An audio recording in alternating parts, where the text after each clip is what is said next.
This is a special Things Above that we're putting together and doing. It's in 2021 that we're doing this. And for a lot of reasons, my Bible is in front of me, my guest Bible is in front of him. We don't have gadgets and big things that we can play with. We just have our Bibles. And the question that I'm asking and that we're looking at has to do with how we articulate what's happened and what's going on. Every generation, we've seen people who have been made big in the eyes of our culture, whether they are faith healers or whether they're pastors or whether they're television people or whatever. And we've seen them fall and we've seen them fail. Not everybody, but a lot of people. And then in the 90s, we saw many of the people in churches fall and fail. We had Larry Lee, Bill Hybels recently in the last decade, and some of the others, and people have just said, you know, I cannot support on-air preachers. I can't support that. And I understand that. And yet, to me, God has called us to be on air. So the question comes into play, how do you deal with this and how do you do it? And how do you know who to support and what to support if you do decide to support somebody? Obviously, you have to pray about it and you have to ask God, and God has to reveal it to you. But that's the question. How do we deal with this? And from a biblical point of view, from the Bible. So Jim Cantelon is with me here today. Welcome, Jim. Thanks, Rod. Good to see you. It is a good discussion to have.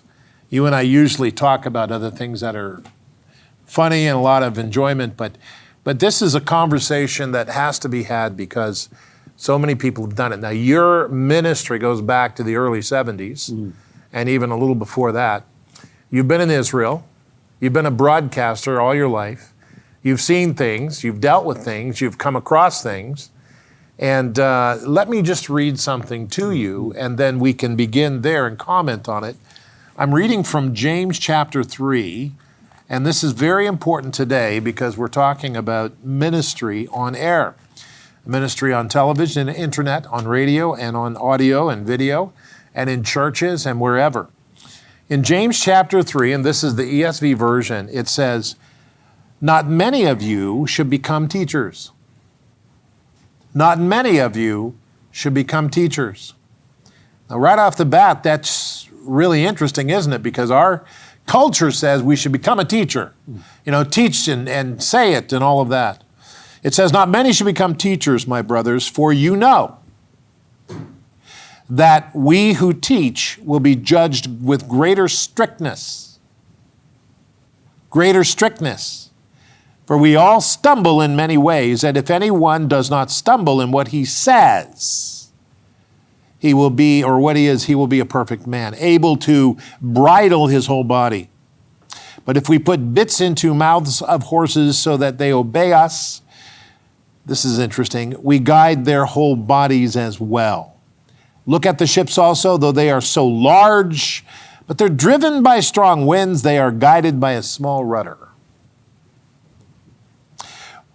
Wherever the will of a pilot directs those guidances. And so also is the tongue,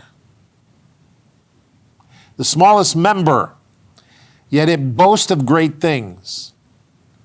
How great a forest is set ablaze by such a small fire." Jim, we've had people who have been at churches and they have been great successes in ministry. You remember Jim Baker. You remember Jimmy Swaggart. We remember all of those. Those gentlemen are alive today and all of that. But we were forced with the situation that they were faced with the reality of the failings and all of that. And I remember those days. I was on the crew. You remember those days as well. And then, of course, there were the time of the churches, as I mentioned, with all of the various famous people. How do we, we don't justify or put down anybody because Galatians 6 tells us to be careful how we do it, but how do we make the decision to support someone, if we decide to support them, God tells us support on ministry, support that person. There's always that thing in the back of our head, yeah, but what are they doing? What are they doing? What's going on? Because there are a great number of people who are not doing what they say and what they teach. They are. So, Jim, how do we make the decision about how to support and what do we do? This is a huge topic. At the base of it is integrity, or the lack thereof. I remember my dad saying something to me when I was just a kid. We were talking about ministry. My father was a pastor, and my grandfather was a pastor. My great uncles are all pastors. My great grandfather was a pastor. We're like bad weeds. 110 years now, we've all been in full-time ministry. Anyway, he said, Jim, remember this.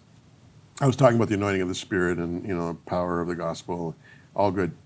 But he said, Jim, in terms of you, remember your most valuable possession, apart from Christ, is your reputation.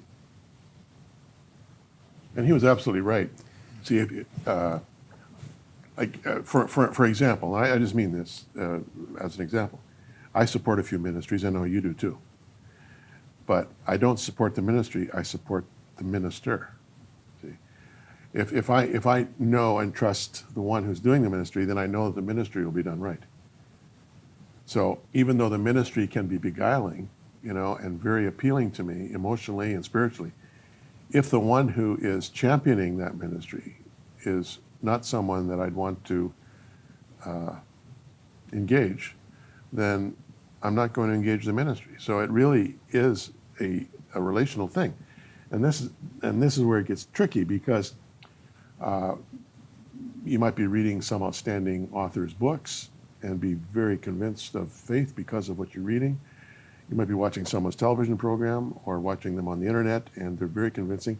And you watch and you watch, you read and you read, and without realizing it, you become relationally bonded. Involved. Yeah, like you feel you know them, you like them, you respect them, you look up to them. But as you say, your knowledge, if you will, of them is pretty shallow.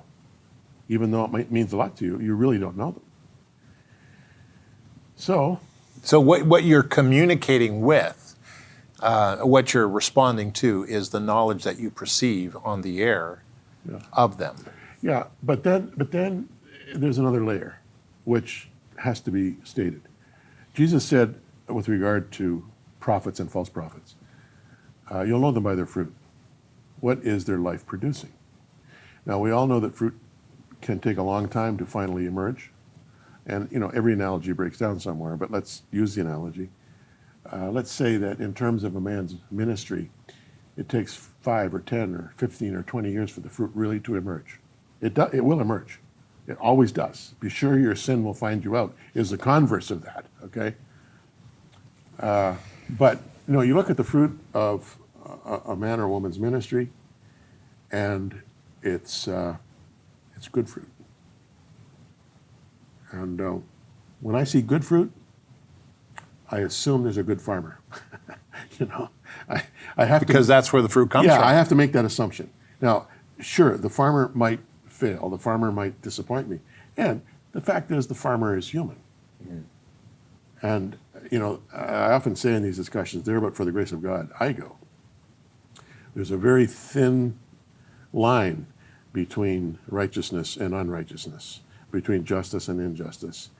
And we can fall into our sinful nature very easily. Well, what did you do the last time you got cut off in traffic? Yeah. Really. I mean, that sin nature is very close to the surface. And that's why we need the continuing shed blood of the Lamb to cleanse us from all sin. But long answer to your brief question. I look for the fruit, and ultimately the fruit does reveal itself. If I've been supporting something, and it turns out that the fruit is bad years down the line, or the farmer is bad years down the line, I shouldn't take that too personally, because what I've done from here to that point I've done as unto the Lord. And that's the thing. When I give to a ministry, I minister, I'm really giving beyond them. I'm giving to the Lord. I'm giving in faith. And the Lord has a way of honoring whatever we do in faith, even when it seems that it may have been misdirected. So the important thing to remember is when I gave, if I supported a ministry, for example, and that ministry ends up becoming a problem down the line, and everybody sees the problem, everybody knows the problem, then what happens is I can't beat myself up because I gave to that ministry necessarily. No. I have to remember that I gave according to what God responded to. I think that's important because the next passage I would read is from Galatians 6, which says, and let me just say, Jim, there are a couple of relationships here. The first relationship is we've talked primarily about television. And I mentioned the two gentlemen who, I don't know them, but we have to love them and all of that. But they've gone through that. And the generation that's alive now would not know them. But then there are people in church. And church is like, there are people who failed. Bill Hybels is one who made some mistakes, and Larry Lee's another one who made some mistakes, and all the rest of it. And we hear those names on the news frequently and all of that. And I think that a lot of organizations have built a sort of a false idea of, well, we're the church, and this man is our pastor, so don't say anything negative about him, or God's gonna judge you. Yet at the same time, we just read from James, not everybody should be a teacher, not everybody should do that. We should pay attention to what we're doing. You have to be called to it. So the Lord is making a shift between those who are called and those who just felt good doing it. And I think that's important. The other thing is, and I'm not suggesting that the names I've mentioned, that they weren't called, but I am suggesting that God knows the future. And if God knows the future, then he understands exactly what's going to happen. Now, with that in mind, we come to this idea of the internet, because the internet is a really interesting place. It has done remarkable things for our ministries, your ministry of working for orphans and widows, and my ministry of Bible Discovery TV, and our ministry. We can get to people and we can publicize people who have become teachers of the Bible and all that, but we have to be careful because not everybody in ministries is called to teach. Not everybody in ministries is called to preach. However, there was a friend of mine, and he still is. He's a great friend and a good man, and that's Stick to Words. And he is in Lethbridge, Alberta. And Dick and Joan are great people and all of that, but there was a mistake. And he had a sexual problem, and there was a mistake that was made, and he was the first Christian station in Canada. And I believe the enemy tries to go after things like that, but nevertheless, God is more powerful than the enemy, so some things happened, and he lost the station, and the station loses its way. And then I come to Galatians chapter 6. Brothers, if anyone is caught in a transgression, you who are spiritual should restore him in the spirit of gentleness. The spirit of gentleness. Very important. Keep watch on yourself, lest you too be tempted. So we have to understand that we don't do this. This is not something that we enjoy doing. And it's something that when we look at it, we see it, we understand we've got to be careful because we too could be tempted. That's what the Bible says. It says here, bear one another's burdens and so fulfill the law of Christ. The law of Christ. A lot of people don't realize that Christ has laws. The law of Christ. For if anyone thinks he is something when he is nothing, he deceives himself. And this is the other thing I wanted to talk about, Jim. When you get on television and when you begin to teach and when you begin to do things, people begin to talk to you. Oh, you're great. You did amazing things. And you hear this over and over again. And that builds, if you're not careful, kind of a false perception of yourself in yourself. You start to listen to your own press. And then you grow in this area. Now, my question is, you're somebody who has been teaching for years and people have told you how great you are and all of that. How do you deal with that? I can give you a really good example. As you know, back in 1981, Israeli government officials invited me to plant a church in Jerusalem. That whole story is an amazing story. It takes an hour to tell it. And that's the Reader's Digest condensed version.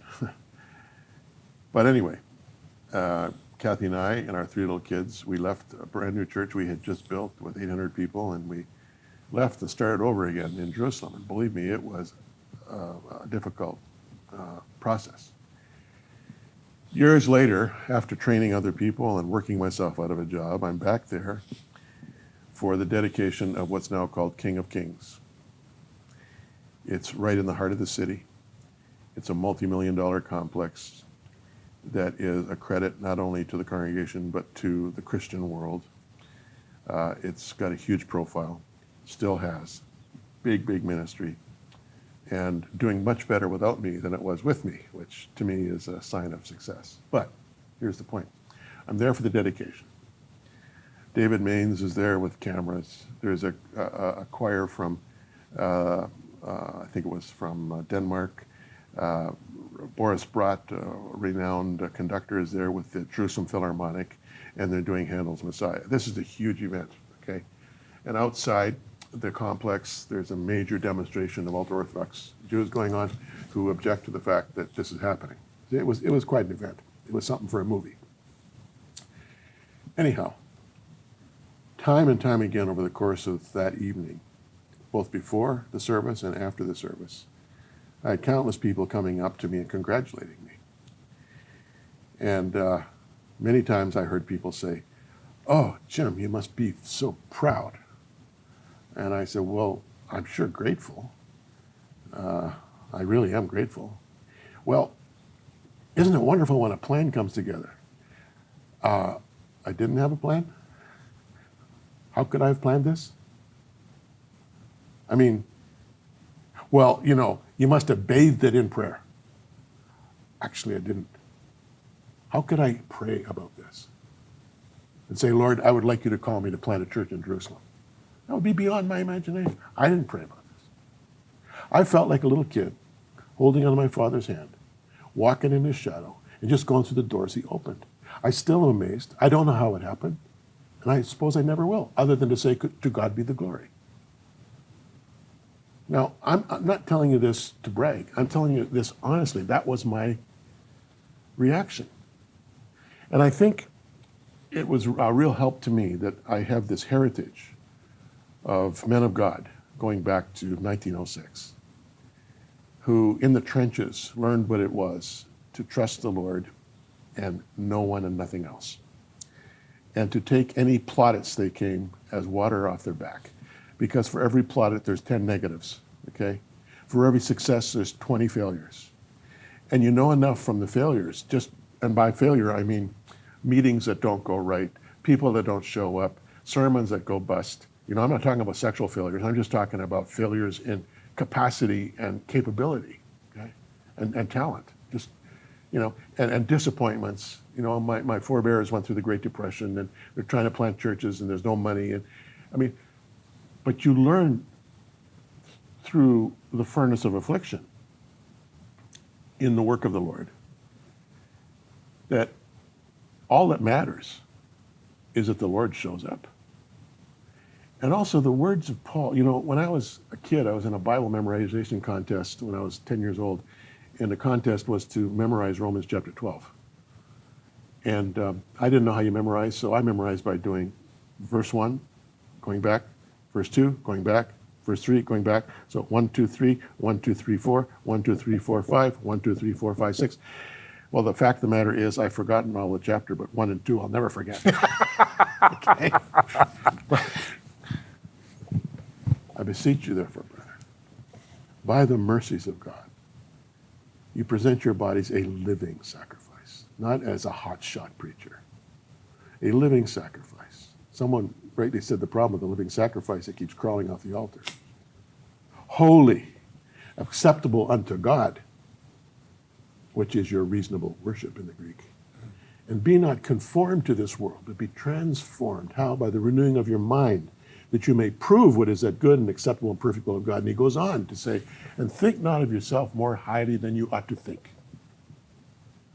And it's often the case, Rod, and I know this sounds general, and I'm going to have to make a general statement because I don't want to single out anyone by name. Many of those who have remarkable success in ministry in the early stages begin, as you say, to think of themselves more highly than they ought to think. But they have nothing to fall back on in terms of ministry DNA. Their first time in the ministry. They've not been mentored. They've not been counseled. They have not seen the example of fathers and grandfathers and great-grandfathers, uncles and great-uncles all in the ministry, like I've had the great privilege, humbly to say. As of you, I mean, you're a fourth-generation minister of the gospel. You have the great benefit of a root system that many of these fellas, unfortunately, did not and do not have. And so, there you are, you're successful, people are praising you. Well, if you haven't learned by experience or through mentoring, or through the example, the profound godly example of those who've gone before you in terms of your forebears, if you haven't learned that only God is to be praised, then you more easily, and I say this humbly, you more easily can fall into believing your own press. And I really feel for these men because, you know, like you, I was sort of arm's length, but I was aware of their stories. I was aware of their histories to a certain extent. I was aware of the high profile, the celebrity status, and the big impact, and the large following. I was aware of all of that. But then I remember Jesus. He had a following of 12. In today's terms, he was a failure. Didn't write a book, didn't have a TV show, wasn't on the internet. In fact, the 12 guys he spent his life in ministry coaching and mentoring all forsook him and fled, one of them betraying him. But he understood something, that he was doing the work of his Father who is in heaven. And when it's the work of your Father in heaven who's doing the work, it always bears fruit. Has nothing to do with money, has nothing to do with legal, statistics, with ratings, with news stories. It has nothing to do with celebrity status. In fact, in Jesus' case, he tried to avoid celebrity status, and he'd often say to people he'd healed, okay, let's keep this between us. I've sometimes said, and I say it semi-jocularly, but if the Lord gives you a gift of healing, Rodney, go to the hospitals, will you? Don't set up a huge ministry that highlights your healing ministry. Go to the hospitals.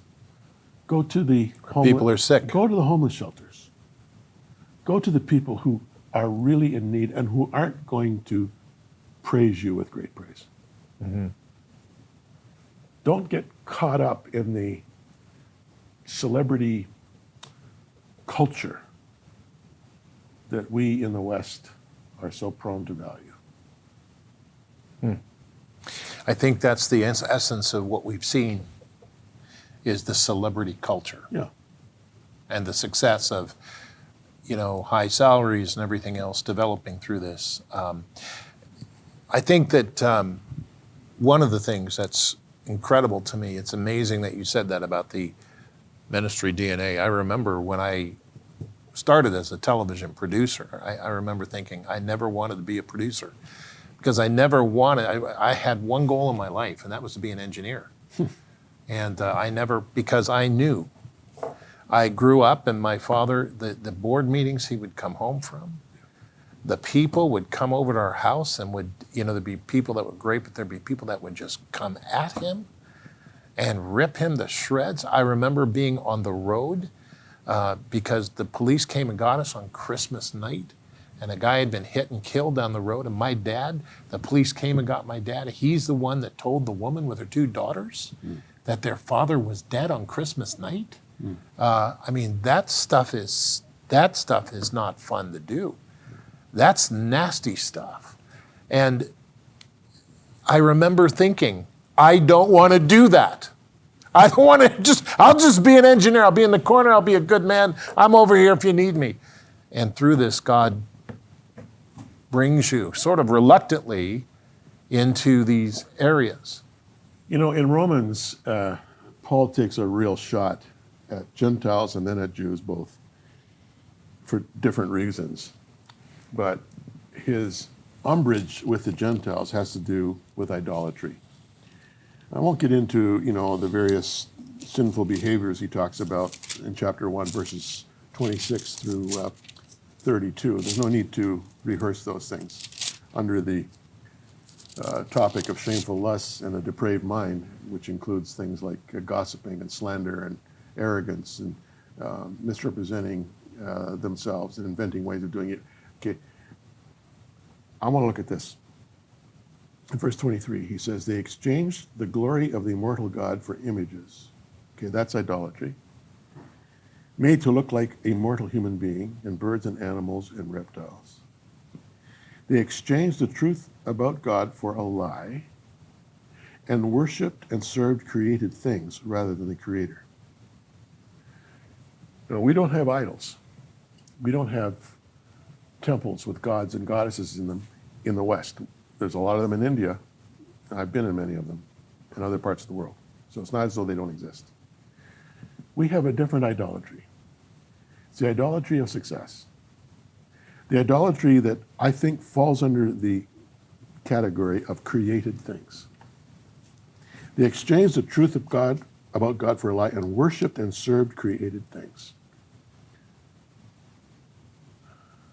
We can worship and serve a ministry that has been more our creation than God's. Or we can worship and serve something he created, but then we have stolen it from him and made it ours. And, our boards and our hangers-on can praise us to the skies. And to the extent that we embrace it and accept it, we're then led into a kind of a corporate think and a carnal way of doing things. And if you just have the right development strategy, here's how you can get what you need out of the people, Pastor. Here's our system.